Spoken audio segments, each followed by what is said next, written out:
오늘의 큐티 말씀은 사무엘하 2장 1절부터 11절입니다. 제목 헤브론에서 왕이 된 다윗. 먼저 앞뒤 문맥을 살펴보겠습니다. 사무엘하는 사울의 죽음 소식으로 시작됩니다. 아말렉 청년이 사울의 전사 소식을 전했지만 보상을 기대했는지 거짓으로 구하게 됩니다. 사울은 다윗을 끊임없이 뒤쫓아 다니며 죽이려고 했지만 다윗은 그토록 아끼고 사랑했던 친구 요나단을 잃은 슬픔을 노래로 담았습니다. 이스라엘 초대왕 사울이 죽었습니다. 그의 아들 왕자들도 사울과 함께 길보아 산에서 전사하였습니다. 어떻게 보면 다윗이 다음 왕으로 등극해도 되지만 하나님은 다윗을 12지파 가운데 유다의 왕으로만 세우십니다. 그런데 유다 지파를 제외한 나머지 지파 사람들은 사울의 넷째 아들 이스보셋을 왕으로 세우게 됩니다. 사울의 군대 장관이었던 아브넬이 이스보셋을 앞세우고 있는데 그렇게 한 이유는 사울의 왕가를 유지하게 되므로 자신도 그 자리를 지키려고 한 것으로 보입니다. 유다에서 왕이 된 다윗은 헤브론에서 7년 6개월 동안 왕으로 있게 됩니다. 문단을 나눠보겠습니다. 1절부터 4절은 유다의 왕이 된 다윗, 5절부터 7절은 길르앗 야베스와 화친, 8절부터 11절은 이스라엘 왕이 된 이스보셋.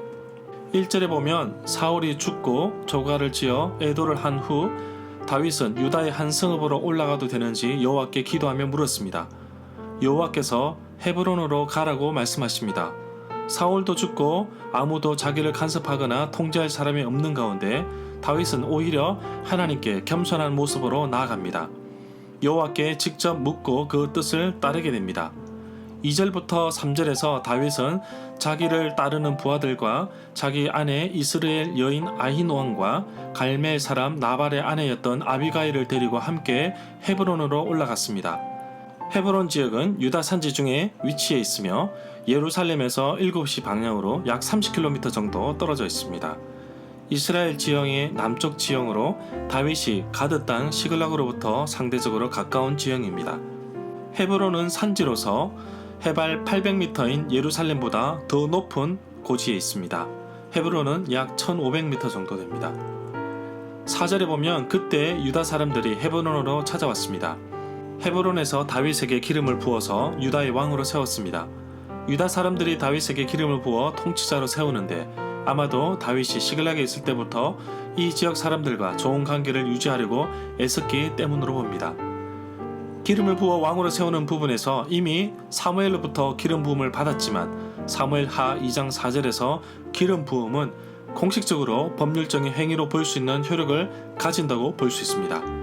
사울의 죽음을 거두어 장사한 길르앗 야베 사람들과의 이야기는 사무엘상 31장 11절부터 13절에 나옵니다. 8절에 보면 사울의 군사령관, 군대 장관이었던 넬의 아들 아브넬이 사울의 아들 이스보셋을 데리고 마하나임으로 건너갑니다. 아브넬은 사무엘상 14장 50절부터 51절에 나옵니다. 이스보셋의 이름 뜻은 수치의 사람이라는 뜻입니다. 학자들은 본래 이름을 망가뜨려 만든 이름이 아닐까 추측하기도 합니다. 역대상 8장 33절에서 이스보셋은 에스바알로 불립니다. 나중에 서기관들이 에스바알의 뒷부분이 가나안의 신 바알을 의미하는 것으로 이해한 나머지 바알을 부끄러움이라는 뜻을 지닌 보셋으로 대체하였던 것 같습니다. 마하나임에서 이스보셋을 왕으로 삼았습니다. 마하나임은 요단강 동편으로 오늘날 요르단에 속한 곳입니다. 우리가 잘 알고 있는 길르앗 숫곳이 있는 주변에 위치해 있습니다. 9절에 보면 아브넬은 그곳에서 이스보셋을 길르앗과 아술과 이스라엘과 에브라임과 베냐민과 온 이스라엘을 다스리는 왕으로 삼았습니다.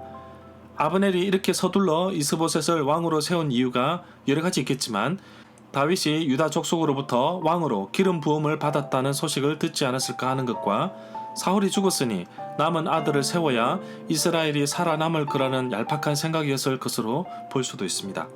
여기에서 열거된 지명들은 북쪽에 위치한 이스라엘의 핵심적인 도시로 볼 수 있습니다. 9절에서 이스보셋이 다스린 지역을 온 이스라엘이라고 말하고 있는데 이것은 그의 아버지 사울이 통치했던 지역을 뜻한다고 볼 수 있습니다.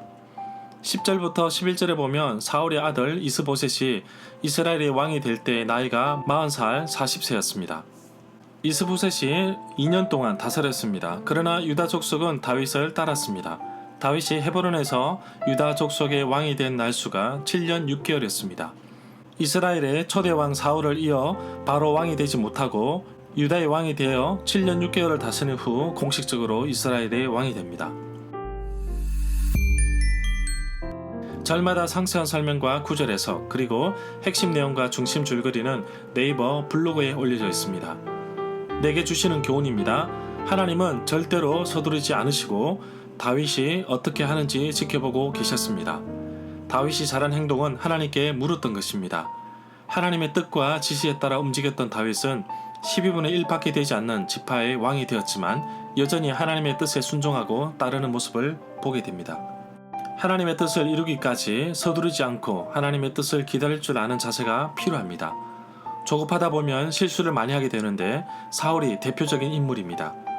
하나님의 생각은 나의 생각보다 앞서 나가심을 믿고 하나님의 인도하심을 따라 살아가는 하루가 되기를 간절히 소망합니다.